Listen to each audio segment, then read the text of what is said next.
बिस्मिल्लाहिर्रहमानिर्रहीम। अस्सलाम वालेकुम रहमतुल्लाहि व बरकातुहू। मैं हूं सर सगीर अहमद।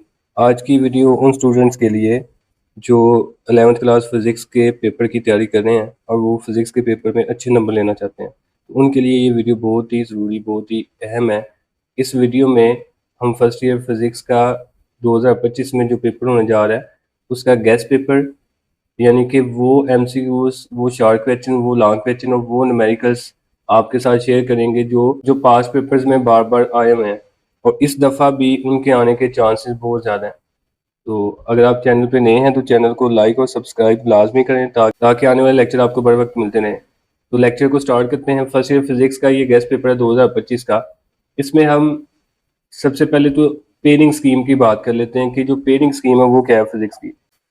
तो ये पेयरिंग स्कीम है, इसमें 70 मार्क्स के एमसीक्यूज आने हैं। ये लिखा हुआ है कि इस चैप्टर में से कितने एमसीक्यूज आएंगे। फिर 44 मार्क्स के शॉर्ट क्वेश्चन आ रहे हैं, तो चैप्टर 1 में से 4 शॉर्ट आएंगे, चैप्टर 2 में से 3 आएंगे, चैप्टर 3 में से 3 और चैप्टर 4 में से 2 शॉर्ट आएंगे। टोटल आपको 12 शॉर्ट आने हैं क्वेश्चन नंबर 2 में और आपने 8 अटैम्प्ट करने हैं। उसके बाद ऐसे क्वेश्चन नंबर 3 जो है उसमें भी 12 आने हैं और आपने 8 अटैम्प्ट करने हैं। तो ये आगे उनकी डिस्ट्रीब्यूशन लिखी हुई है। ऐसे क्वेश्चन नंबर 4 की जो ना वो लिखी हुई है। उसके बाद लॉन्ग क्वेश्चन की जो है ना वो ये लिखी हुई है कि क्वेश्चन नंबर 5 जो है ना वो 2 और 3 को मिला के आएगा, क्वेश्चन नंबर 6 जो है ना ये 4 और 5 को मिला के आएगा, क्वेश्चन नंबर 7 जो है ना ये 7 और 8 को मिला के आएगा, क्वेश्चन नंबर 8 जो है ना ये 6 और 11 को मिला के आएगा, क्वेश्चन नंबर 9 जो है ना ये 9 और 10 को मिला के आएगा।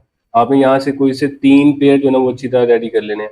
अगर आपके सारे रेडी हैं तो अच्छी बात है, नहीं तो कोई से 3 जो है ना वो रेडी कर लें। तो हमने जो 3 पेयर किए हुए हैं वो एक ये वाला है और एक ये वाला पेयर है और एक ये वाला पेयर है। उसके बाद जिन बच्चों ने सिर्फ शॉर्ट क्वेश्चन करने हैं मैं उनकी बात करने लगा हूँ। शॉर्ट के लिए आप सारे चैप्टर्स की एक्सरसाइज अच्छी तरह रेडी कर लें। उसके बाद जो ना वो आप डिफाइन बीच में से कर लें कि ये देख लें कि ये किस चैप्टर की कितनी वेटेज है। सिर्फ 2 चैप्टर हैं, चैप्टर नंबर 6 और चैप्टर नंबर 4। इनमें से 2 शॉर्ट आने हैं, बाकी सब में से किसी में से 3 आने हैं, किसी में से 4 आने हैं। तो आप इनको अच्छी तरह जो ना वो रेडी कर लें। अब हम बात करते हैं कि एमसीक्यूज जो है ना वो हमने कैसे करने हैं। एमसीक्यूज ये पास पेपर वाले मैंने करवाए हुए हैं अपने स्टूडेंट्स को। तो ये 34 पास पेपर्स हैं। इसमें 2018 के भी हैं, 2019 के भी हैं, 21 के, 22 के, ऐसे ही 24 के ऑल पंजाब बोर्ड्स जो है ना इनका सोल्यूशन भी मौजूद है। ये यूट्यूब के ऊपर पूरे ये एमसीक्यूज हमने सॉल्व किए हुए हैं। इसका लिंक भी मैं डिस्क्रिप्शन में डाल दूंगा, आप वहाँ पे जाके इसका सोल्यूशन जो है वो चेक कर सकते हैं। अगर आपको सोल्यूशन इसका पीडीएफ फाइल में चाहिए होगा वो भी आपको मिल जाएगा। तो ये एमसीक्यूज आप रेडी कर लें तो इंशाल्लाह 17 मार्क्स के आपके जो एमसीक्यूज हैं वो हल हो जाएंगे। तो ये 34 पास पेपर्स हैं, उनको आपने अच्छी तरह जो है वो रेडी कर लेना है। उसके बाद अगर हम शॉर्ट क्वेश्चन की बात कर लें तो जो यूनिट नंबर 1 है, तो सबसे पहले तो आपने याद रखना है एक्सरसाइज आपने हर चैप्टर की करनी है। एक्सरसाइज का आपने कोई भी शॉर्ट नहीं छोड़ना, आप सबसे पहले एक्सरसाइज करेंगे। उसके बाद जो है ना वो आप बीच में से जो डिफाइन है उन पे आ जाए। तो ये इंपॉर्टेंट शॉर्ट लिखे हुए हैं, जैसे पहला क्वेश्चन है how many airs are there in 1 seconds. ये न्यूमेरिकल है तो शॉर्ट में ये न्यूमेरिकल आ सकता है। उसके बाद दूसरा क्वेश्चन जो है ना ये भी न्यूमेरिकल है और ये शॉर्ट में आ सकता है। इसके बाद तीसरा शॉर्ट क्वेश्चन है ये एक्सरसाइज वाला शॉर्ट क्वेश्चन है पहला, इसको भी आप अच्छी तरह रेडी कर लें। चौथा जो है ये भी एक्सरसाइज वाला है। पांचवा जो है ना ये डिफाइन है सप्लीमेंट्री यूनिट्स, उसमें रेडियन रेडियन की आपने डिफाइन करनी है। उसके बाद छठा जो है ना ये भी एक्सरसाइज वाला शॉर्ट है। सातवें में आपने प्रेसिजन और एक्यूरेसी में डिफरेंस करना है। इनके आप डिफाइन लिखें और इनके साथ फार्मूले में कुछ बताए मैं वो लिख लें, डिफरेंस हो जाएगा। उसके बाद क्वेश्चन नंबर 8 जो है ना ये एक्सरसाइज वाला है। क्वेश्चन नंबर 9 भी एक्सरसाइज वाला है, इसमें आपने डायमेंशंस लिखनी है प्रेशर एंड डेंसिटी की। उसके बाद क्वेश्चन नंबर 10 जो है ना ये भी डायमेंशन आपने फाइंड करनी है विस्कोसिटी ईटा। उसके बाद क्वेश्चन नंबर 11 में भी आपने डायमेंशंस करनी है। डायमेंशन वाला टॉपिक बहुत इंपॉर्टेंट है, आपने डायमेंशंस को जो ना वो अच्छी तरह रेडी करके जाना है। 12 वाला शार्ट क्वेश्चन जो है ये रिपीट है, ये ऊपर हो चुका है। उसके बाद 13 वाला जो है ये एरर के बारे में है, रैंडम एरर और सिस्टमेटिक एरर में आपने डिफरेंस करना है। उसके बाद जो ना ये भी डायमेंशन वाला आपने प्रूव करना है, ये न्यूमेरिकल है, बहुत इंपॉर्टेंट शॉर्ट क्वेश्चन में ये आएगा आपको। उसके बाद है सिग्निफिकेंट फिगर की आपने डिफाइन करनी है, फ्रंटियर्स ऑफ फिजिक्स की डिफाइन करनी है। ये 3 फ्रंटियर्स हमने पढ़ी हुई हैं, इनको आप अच्छी तरह रेडी कर लें। अब जो लॉन्ग क्वेश्चन है वो चैप्टर नंबर 1 में से नहीं आएगा, ना न्यूमेरिकल आएगा ना लॉन्ग आएगा, इसलिए आपने इसके सिर्फ शॉर्ट और एमसीक्यूज रेडी करने।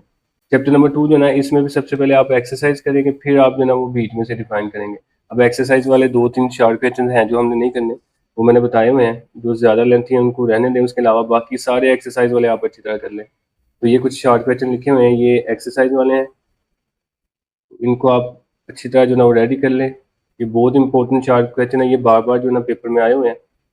ये जो short question differentiate between translational and rotational equilibrium है, इसको देख लें जरा, यहाँ पे ट्रांसलेशनल आना है। उसके बाद 14 वाला जो ना ये भी एक्सरसाइज वाला है। तो ये इंपॉर्टेंट शार्ट क्वेश्चन है चैप्टर नंबर 2 के। उसके बाद important long question plus numericals हैं चैप्टर नंबर 2 के। उनमें से पहला लॉन्ग है define rectangular components of a vector. ये डायग्राम वाला इस तरह करके हमने डायग्राम जिसमें बनाई थी, तो ये डायग्राम बना के आपको एक्सप्लेन करना है। अगर आप डायग्राम नहीं बनाते फिर आपको नंबर 2 नहीं मिलेंगे।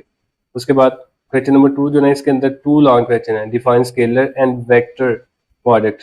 इसमें या तो आपको आएगा स्केलर प्रोडक्ट के बारे में या फिर आएगा वेक्टर प्रोडक्ट के बारे में। आप इनकी डिफाइन करेंगे, साथ में इनकी एग्जांपल्स देंगे और इनकी कोई सी 4 कैरेक्टरिस्टिक आपने लिखनी है, कोई सी 4 प्रॉपर्टीज इसकी आप लिख दें जो आपको इजी लगती हैं। ये 2 लॉन्ग हैं, अगर आपको स्केलर वाला आएगा तो फिर आप वेक्टर को डिस्कस नहीं करेंगे। उसके बाद थर्ड वाला लॉन्ग इसमें है define torque, calculate torque due to rigid body. तो ये भी मैंने बताया हुआ है, सबसे पहले आप टॉर्क की डिफाइन करेंगे, इसका फार्मूला, इसका यूनिट, फिर इसमें डिपेंडेंस ऑफ टॉर्क आता है। उसके बाद रिजिड बॉडी की डिफाइन लिखवाई हुई है आपको, वो करें। उसके बाद फिर उसकी डायग्राम बना के उसकी डेरिवेशन कर दें।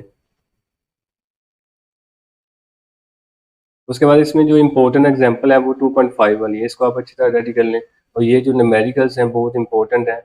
बाकी न्यूमेरिकल्स भी आप रेडी करें, आपने सारे न्यूमेरिकल्स रेडी करके जाना है, सारी एग्जांपल्स भी रेडी करें, लेकिन ये इंपॉर्टेंट बताई जा रही हैं जिनके आने के चांसेस हैं। 100% मैं ये नहीं कह सकता कि 100% यही आएंगे, लेकिन ज़्यादातर चांसेस यही हैं कि इन्हीं में से इंशाल्लाह कोई ना कोई न्यूमेरिकल आ जाएगा आपको। उसके बाद चैप्टर नंबर 3 है, ये इसके शॉर्ट क्वेश्चन है बहुत इंपॉर्टेंट, जो बार बार पेपर में आ चुके हैं। तो ये एक्सरसाइज वाले भी हैं, बीच में डिफाइंस भी हैं, इनको भी आप अच्छी तरह रेडी करके जाएं। फिर ये जो 12 वाला शार्ट है ना, show that range of projectile is maximum when projectile is thrown at an angle of 45 degree horizontal. इसमें आपने जस्ट प्रूव करना है। आप इसको स्टार्ट करेंगे यहाँ से, साइन 2 थीटा जो ना ये को होना चाहिए 1 के, और ऊपर रेंज का फार्मूला लिख लेंगे। तो फिर आगे इसको आपने प्रूव कर देना है। आप यहाँ पे रेंज की डिफाइन ना लिखें, जस्ट इसको प्रूव कर दे। उसके बाद 13 वाला define ballistic flight and ballistic missile, इन दोनों के आप डिफाइन करेंगे। और 14 वाले में आपने बालिस्टिक मिसाइल के यूज़ लिखने हैं और पावर मिसाइल के भी यूज़ लिखने हैं। ये हमने पढ़े हुए हैं। शॉर्ट रेंज के लिए हम बालिस्टिक को यूज़ करते हैं, और लॉन्ग रेंज के लिए और ज़्यादा एक्यूरेसी के लिए हम पावर मिसाइल का यूज़ करते हैं। उसके बाद इसके इंपॉर्टेंट लॉन्ग क्वेश्चन हैं plus numericals. State and explain the law of conservation of momentum. सबसे पहले आप इसकी डिफाइन करेंगे, डिफाइन के बाद आपने इसकी बी डायग्राम बनानी है 2 बॉल्स की, और फिर उसमें डायरेक्शन को भी शो करना है कि ये पहले इस डायरेक्शन में जा रही है, इसकी वेलोसिटी v1 है, इसकी v2 है। तो फिर उसके बाद आपने इसकी डेरिवेशन करनी है। बहुत इंपॉर्टेंट और बहुत ही ईजी लॉन्ग क्वेश्चन है ये वाला। क्वेश्चन नंबर 2 है, इसमें डिफाइन इलास्टिक लाइन। पहले आप इलास्टिक लाइन की डिफाइन करेंगे, फिर उसके बाद elastic line in one dimension to show that relative velocity before and after playing. इसमें बेसिकली आपने शो करना है v1 माइनस v2 जो ना वो इक्वल आएगा minus v1 prime minus v2 prime के। तो ये फार्मूला जो ना आपने इसमें ड्राइव करना है। उसके बाद थर्ड वाला लॉन्ग है, डिफाइन प्रोजेक्टाइल मोशन। बहुत ही इंपॉर्टेंट ये लॉन्ग है। And drive height of the projectile, time of the flight, range of the projectile. ये लॉन्ग कुछ इस तरह आता है, डिफाइन ऑफ प्रोजेक्टाइल। आप यहाँ से इसकी डिफाइन करेंगे, उसके बीच में जितनी भी डिटेल है वो लिखने की जरूरत नहीं, जस्ट आप इसकी डिफाइन करें। उसके बाद आप डायरेक्ट, अगर वो हाइट पूछता है तो आप हाइट की डिफाइन और इसकी डेरिवेशन कर दें, साथ डायग्राम भी बना दें ये वाली प्रोजेक्टाइल वाली इस तरह करके। फिर उसके बाद दूसरे पॉइंट पर वो पूछता है कि टाइम ऑफ फ्लाइट क्या है, इसकी भी डिफाइन और साथ डेरिवेशन कर देनी है। तीसरे पॉइंट पे वो पूछ सकता है रेंज ऑफ द प्रोजेक्टाइल, तो इसको भी आपने डिफाइन और एक्सप्लेन करना है। तो यहाँ से कोई से 2 पॉइंट अक्सर वो पूछता है, तीनों नहीं पूछता। अगर तो वो कहता है कि एक्सप्लेन करें प्रोजेक्टाइल मोशन को, तो फिर आप तीनों ही पॉइंट को लिखेंगे। लेकिन अगर वो कहता है डिफाइन करें प्रोजेक्टाइल मोशन के और साथ ये 2 पॉइंट्स लिख दें, फिर आपको तीसरा लिखने की जरूरत नहीं है। उसके बाद इसमें जो इंपॉर्टेंट एग्जांपल्स हैं वो लिखी हुई हैं, इंपॉर्टेंट न्यूमेरिकल्स लिखे हुए हैं। ये न्यूमेरिकल्स लाजमी रेडी करके जाएं, बल्कि सारे करें, नहीं तो ये वाले कम से कम जो है वो लाजमी करें। उसके बाद चैप्टर नंबर 4 के शॉर्ट क्वेश्चन हैं। शॉर्ट क्वेश्चन फिर सबसे पहले आप एक्सरसाइज करें, उसके बाद फिर आप बीच में से डिफाइन जो है उनको करें। तो ये इंपॉर्टेंट एक्सरसाइज वाले शॉर्ट लिखे हुए हैं, साथ डिफाइंस भी लिखी हुई हैं। एक्सरसाइज वाला शॉर्ट आपने कोई स्किप नहीं करना, सारे के सारे आपने रेडी करके जाने। ये वाला जो है ये प्रूव करना है, P इक्वल एफ जो है फोर्स है, डॉट वी जो है यहाँ पे वेलोसिटी है, तो इसका आपने प्रूव करना है। उसके बाद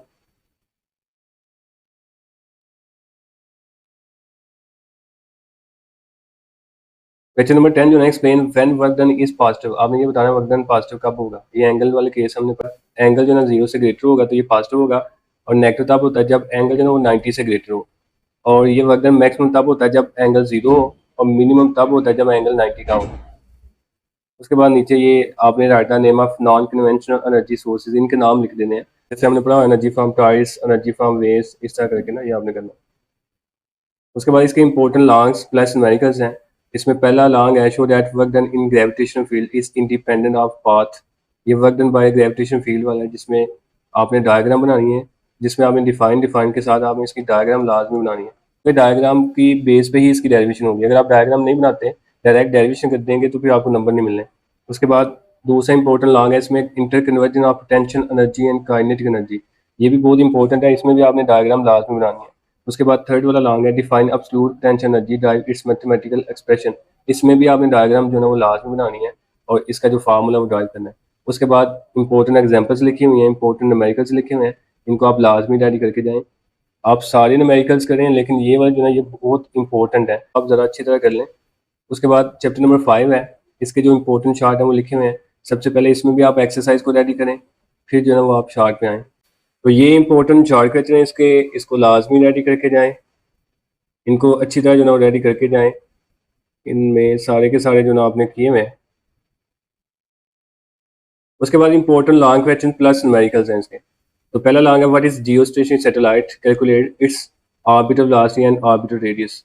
तो आपने इसकी डायग्राम भी बनानी है साथ, और पहले इसकी डिफाइन करनी है, फिर इसकी डेरिवेशन करनी है। उसके बाद है दूसरा define rotational kinetic energy, also derive formula for rotational kinetic energy of disc and a hoop for coming down an incline plane. इसमें भी डायग्राम है, भी आप डायग्राम बनाएंगे फिर इसकी डेरिवेशन करेंगे।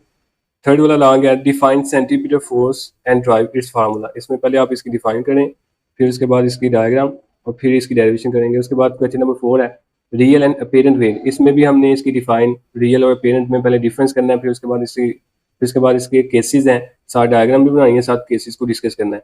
क्वेश्चन नंबर 5 है आर्टिफिशियल ग्रेविटी। इसमें भी डायग्राम है, डिफाइन करें डायग्राम और डेरिवेशन। 6 वाला है जियो स्टेशनरी ऑर्बिट्स। ये जो है ना जियो स्टेशनरी ऑर्बिट्स ये ऊपर हो चुका है, ये वाला ये रिपीट हुआ है, तो ये ऊपर वाला ये आपका जो है ना ये वाला सेम टू सेम। उसके बाद इसमें एग्जाम्पल 5.5 बहुत इंपॉर्टेंट है, उसको आप लाजमी करके जाएंगे। न्यूमेरिकल्स आपने ये वाले करने हैं, इसके अलावा सारे न्यूमेरिकल करें, लेकिन ये वाले बहुत इंपॉर्टेंट है, इनको अच्छी तरह करके जाएं। चैप्टर नंबर 6 है, इसमें इंपॉर्टेंट चार्ट जो है ना सबसे पहले वो ये एक्सरसाइज करें, फिर आप जो है ना बीच में से डिफाइन करें। तो ये कुछ इंपॉर्टेंट चार्ट लिखे हुए हैं एक्सरसाइज वाले भी, और जो डिफाइंस हैं, जैसे यहाँ पे लिखा हुआ है right the properties of ideal fluid. अब आइडियल फ्लूइड की आपने कोई सी 2-3 प्रॉपर्टीज जो है ना वो लिख देनी है। डिफाइन टॉयसेस थ्योरम, इसकी डिफाइन भी आपने लाजमी करनी है, साथ फार्मूला जो है मेंशन करना है। सिस्टोलिक डायस्टोलिक ब्लड प्रेशर में डिफरेंस जो है ना ये भी अच्छी तरह आपने करके जाना है। अब इसमें जो इम्पोर्टेंट लॉन्ग है, एक जो टर्मिनल वेलोसिटी वाला है वो बनता है, और एक जो है ना वो बनता है इक्वेशन ऑफ कंटिन्यूटी वाला। ये बहुत इंपॉर्टेंट लॉन्ग है, इक्वेशन ऑफ कंटिन्यूटी और Bernoulli's equation. Equation of continuity और बर्नौलीज इक्वेशन बहुत बहुत ज़्यादा इंपॉर्टेंट लॉन्ग है। अक्सर इन दोनों में से ही कोई ना कोई लॉन्ग जो ना पेपर में लाजमी आता है, लेकिन आपने तीनों को अच्छी तरह करके जाना है। अब इनमें भी सबसे पहले आप इनकी डिफाइन करेंगे, फिर इनकी डायग्राम, फिर आपने इनकी डेरिवेशन करनी है। मैं बार बार इसलिए बता रहा हूँ, अगर आप डायरेक्ट इसकी डेरिवेशन कर दें, डायग्राम बनाए ना, तो आपको नंबर नहीं मिलेंगे। उसके बाद एग्जाम्पल 6.1 को आप अच्छी तरह करके जाएं, साथ ये वाले न्यूमेरिकल्स आपने अच्छी तरह जो है रेडी करके जाने हैं। उसके बाद चैप्टर नंबर 7 है, इसमें इंपॉर्टेंट चार्ट, फिर वो ये एक्सरसाइज रेडी करें, फिर उसके बाद जो है वो बीच में से डिफाइन ये वाले जो है ये लाजमी करके जाएँ, जो यहाँ पे लिखी हुई है। ये सारी डिफाइंस आप अच्छी तरह जो ना रेडी करके लाजमी जाएं, बहुत इंपॉर्टेंट है। ये सारी की सारी पास पेपर्स में बार बार आई हुई हैं। उसके बाद important long questions plus numericals है, लेकिन ये वाला पेयर हमने रेडी नहीं किया हुआ, लेकिन जिन बच्चों ने रेडी किया हुआ है, जिन स्टूडेंट्स ने इसको रेडी किया है, वो ये वाले लॉन्ग लाजमी करके जाएं। उसमें पहला लॉन्ग है सिंपल पेंडुलम, इसमें भी डायग्राम बनेगी, फिर आप इसकी डेरिवेशन करेंगे। Simple harmonic motion and uniform circular motion, इसमें भी डायग्राम बना के फिर ही इसकी डेरिवेशन करनी है। उसके बाद हॉरिजॉन्टल मैथ स्प्रिंग सिस्टम है, तो इसमें भी डायग्राम है, डिफाइन डायग्राम, और इसमें बीच में डिफाइन है स्प्रिंग कांस्टेंट की रिस्टोरिंग फोर्स की, वो आपने लाजमी लिखनी है, और साथ ही इसका टाइम पीरियड भी आप लाजमी लिखेंगे। उसके बाद 4 वाला energy conservation in simple harmonic motion, तो ये भी आप डायग्राम के साथ ही करेंगे। Define resonance and right its application. अब रेजोनेंस में आपने डिफाइन करनी है, उसके बाद आप इसकी डायग्राम बना दें इस तरह करके कि इसका जो एम्पलीट्यूड है पहले से इंक्रीज हो जाता है, फिर आगे इसकी एप्लीकेशंस हैं हमने पढ़ी हुई हैं, जिसमें हमारे पास इलेक्ट्रिकल रेजोनेंस है, मैकेनिकल रेजोनेंस है, स्विंग वाली एग्जांपल है, तो ये आपने लाजमी करके जाना है, ये भी लॉन्ग बनता है। उसके बाद न्यूमेरिकल ये वाले आपने करने हैं, ये बहुत इंपॉर्टेंट लॉन्ग है, ये बहुत इंपॉर्टेंट न्यूमेरिकल्स हैं, इनको लाजमी करें। उसके बाद चैप्टर नंबर 8 है, इसके भी इंपॉर्टेंट शार्ट में सबसे पहले एक्सरसाइज ही आएगी, एक्सरसाइज करें, उसके बाद फिर ना आप आए जो शॉर्ट क्वेश्चन जो डिफाइंस हैं उन पे बाद में आए। तो ये इंपॉर्टेंट चार्ट हैं इसके, एक्सरसाइज वाले भी और बीच में जो डिफाइंस हैं वो वाले।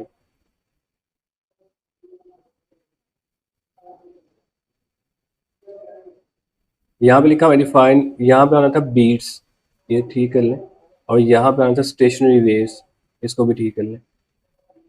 उसके बाद इंपॉर्टेंट लॉन्ग और न्यूमेरिकल्स हैं इसमें, जिन बच्चों ने ये पेयर रेडी किया वो ये वाले लॉन्ग और न्यूमेरिकल्स लाजमी तैयार करके जाएं। पहला जो लॉन्ग है important, what is the effect of temperature on the speed of sound and derive the relation V T equal V naught plus 0.61 T. यहाँ तक आपने इसको लाजमी करके जाना है। ये effect of pressure, effect of density वाला जो क्वेश्चन है वो वाला है। उसके बाद दूसरा इसमें इंपॉर्टेंट लॉन्ग है, बहुत इंपॉर्टेंट लॉन्ग है, very very important long, what is Doppler's effect. Doppler effect की डिफाइन करेंगे, discuss the cases when the source move towards and away from observer. सिर्फ ये दो केस आपने डिस्कस करने हैं, वैसे 4 केस हैं लेकिन यहाँ पे आप सिर्फ 2 केस डिस्कस करेंगे। उनमें एक ये when the source moves towards, जब सोर्स मूव करेगा ऑब्जर्वर की तरफ, एंड अवे फ्रॉम ऑब्जर्वर, और ऑब्जर्वर से दूर जाएगा। तो आपने सिर्फ ये 2 केसेस करने हैं, लाजमी नहीं ये 2 केसेस आए, आपको दूसरे 2 आ सकते हैं, ये ना भी आए, आपको हो सकता है दूसरे 2 आ जाए। तो जो केसेस आएंगे आपने उनको ही डिस्कस करना है, ध्यान से आपने पढ़ के फिर इसको सॉल्व करना है। क्वेश्चन नंबर 3 है stationery waves in air columns, इसमें भी डायग्राम्स हैं तो इनको भी अच्छी तरह आप करके जाएं। Stationery waves in a stretch string, तो ये भी डायग्राम के साथ ही हल होना है। उसके बाद speed of sound in air by Newton formula and Laplace formula, तो ये भी क्वेश्चन जो ना ये 2 ही समय बाद का आ जाता है। या तो कहता है कि न्यूटन फार्मूला जो ना इसकी डेरिवेशन करते हैं, तो या फिर वो कहता है लेप्लेस करेक्शन जो ना वो करते हैं। तो आप अगर तो वो न्यूटन वाला पूछे तो आप सिर्फ न्यूटन की डेरिवेशन करेंगे, लेकिन अगर वो कहते हैं लेप्लेस करेक्शन लिखें तो फिर आपने न्यूटन वाले फार्मूले की डेरिवेशन नहीं करनी। आगे ये इंपॉर्टेंट एग्जांपल्स हैं और ये इंपॉर्टेंट न्यूमेरिकल्स हैं इस चैप्टर के, इनको अच्छी तरह रेडी करके जाएं। चैप्टर नंबर 9 के इंपॉर्टेंट चार्ट हैं, इनमें भी सबसे पहले आप एक्सरसाइज रेडी करें फिर आप इन पे आएँ। ये बहुत इंपॉर्टेंट चार्ट हैं जो बार बार पेपर में आ चुके हैं, इनको आप अच्छी तरह जो है रेडी करके जाएँ, अच्छी तरह जो है रेडी करके जाएँ। उसके बाद इसके इंपॉर्टेंट लॉन्ग और न्यूमेरिकल्स हैं, जिन बच्चों ने ये पेयर रेडी किया वो लाजमी ये करें, जिन्होंने नहीं किया वो इसके सिर्फ शॉर्ट जो है रेडी करें। तो माइकलसन इंटरफेरोमीटर है, इसमें भी आप डायग्राम बनाएंगे, इसका प्रिंसिपल लिखेंगे, कंस्ट्रक्शन लिखेंगे, फिर आप जो है इसको कंप्लीट करेंगे। यंग्स डबल स्लिट एक्सपेरिमेंट है, इसमें भी डायग्राम है, डिफाइन वगैरह, फिर आप इसकी डेरिवेशन करेंगे। उसके बाद discuss diffraction of X rays by crystals, इसमें भी डायग्राम है, डिफाइन भी आप करेंगे। फिर इसके बाद इसके यूजेस आते हैं वो भी आपने लिखने हैं। उसके बाद ये इसके इंपॉर्टेंट न्यूमेरिकल्स हैं, इनको आप लाजमी जो है रेडी करके जाएं। चैप्टर नंबर 10 के इंपॉर्टेंट चार्ट, इनमें भी सबसे पहले एक्सरसाइज, फिर आप लॉन्ग, फिर आप जो है बीच में से डिफाइन करेंगे। तो ये बहुत इंपॉर्टेंट चार्ट क्वेश्चन लिखे हुए हैं, इनको आप लाजमी रेडी करें, ये बार बार पेपर में आ चुके हैं। एक्सरसाइज बहुत जरूरी है, एक्सरसाइज को आपने लाजमी करके जाना है। यहाँ पे डिफाइन नियर पॉइंट है तो यहाँ पे फार पॉइंट भी आप साथ याद करें, तो ये मैंने आपको समझाया हुआ था, नियर और फार में थोड़ा सा फर्क है बस। उसके बाद डिफाइन ऑप्टिकल फाइबर की डिफाइन भी आपने लाजमी याद करके जानी है। ये इसके इंपॉर्टेंट लॉन्ग है, सिंपल माइक्रोस्कोप, इसकी डायग्राम डिफाइन और इसकी फोकल लेंथ वगैरह, फिर उसके बाद इसकी मैग्नीफिकेशन का फार्मूला आपने ड्राइव करना है। फिर कंपाउंड माइक्रोस्कोप है, इसकी डिफाइन, इसका फार्मूला, इसकी डायग्राम, फोकल लेंथ और इसकी मैग्नीफिकेशन का फार्मूला आपने ड्राइव करना है। एस्ट्रोनॉमिकल टेलीस्कोप, इसकी डिफाइन, इसकी डेरिवेशन और डायग्राम वगैरह आपने अच्छी तरह रेडी करके जानी है। फिर उसके बाद है माइकलसन रोटेशनल मिरर, इसमें भी डायग्राम बनेगी और इसकी आपने डेरिवेशन करनी है अच्छी तरह। उसके बाद है स्पेक्ट्रोमीटर, अब स्पेक्ट्रोमीटर में इसके 3 पार्ट्स हैं, इनको आपने अच्छी तरह जो है रेडी करके जाना है, साथ साथ इसकी भी डायग्राम और इसकी डिफाइन आपने करनी है। ये इंपॉर्टेंट न्यूमेरिकल हैं इस चैप्टर के, इनको भी आप लाजमी जो है रेडी करके जाएं। चैप्टर नंबर 11 इंपॉर्टेंट 4 क्वेश्चन है इसके, इसमें भी सबसे पहले एक्सरसाइज, फिर आपने दूसरा काम करना है। तो ये इंपॉर्टेंट 4 क्वेश्चन हैं, एक्सरसाइज वाले भी और जो बीच में है वो भी। ये 2 पार्ट लिखने हैं आपने काइनेटिक थ्योरी के, ये हमने पढ़े हुए शुरू में ही आते हैं, तो कोई से 2 आप लिख दें यहाँ पे। तो यहाँ पे जैसे आप चार्ल्स लॉ जो है ये ड्राइव करेंगे, बाकी आपने चार्ल्स के अलावा जो है ना वो बॉयल्स लॉ को डिस्कस नहीं करना है इसमें। तो ये चार्ट भी बहुत इंपॉर्टेंट है जो बार बार पेपर में आ चुके हैं।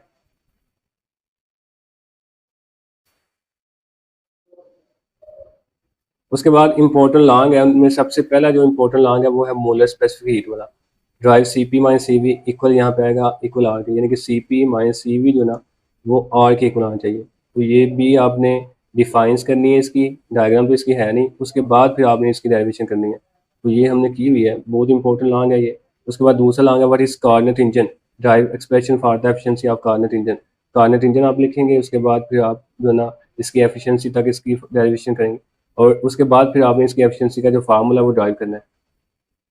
उसके बाद प्रेशर ऑफ गैस, ये पहला लॉन्ग है शुरू में जो आता है, तो इसको आपने डिस्कस करना है। ये डिपेंड करता है वो लॉन्ग किस तरह पूछता है। अगर तो वो कहता है कि इसको एक्सप्लेन करें या डिस्कस करें तो फिर सारा लॉन्ग आप करेंगे। लेकिन अगर वो कहता है कि इसको जो ना वो आप बस ये प्रूव कर दें प्रेशर जो ना काइनेटिक एनर्जी के साथ डायरेक्ट रिलेशन बनाता है, तो फिर आप बस यहाँ तक करेंगे। या फिर वो कहता है पी एक्स की वैल्यू निकाल दें, फिर आप पी एक्स तक ही रहेंगे। वो डिपेंड करता है पूछता क्या है। उसके बाद फर्स्ट लॉ ऑफ थर्मोडायनामिक्स है, इसकी आप एग्जाम्पल्स और डिफाइंस वगैरह इसको भी आप अच्छी तरह रेडी करके जाएं, ये भी इंपॉर्टेंट लॉन्ग है।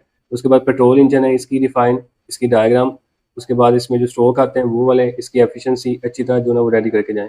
उसके बाद ये इंपॉर्टेंट एग्जांपल्स हैं इसमें चैप्टर नंबर 11 में, और ये इंपॉर्टेंट न्यूमेरिकल्स हैं, इनको आप लाजमी रेडी करके जाएं। बाकी भी आप सारे के सारे न्यूमेरिकल जो ना वो रेडी करके जाएं।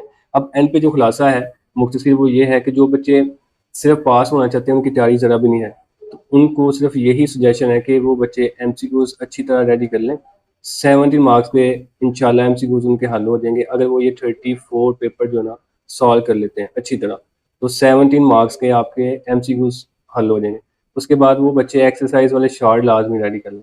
अगर वो एक्सरसाइज वाले शॉर्ट कर लेते हैं इंशाल्लाह 30+ का पेपर उनका एक्सरसाइज में से सॉल्व हो जाएगा शॉर्ट का।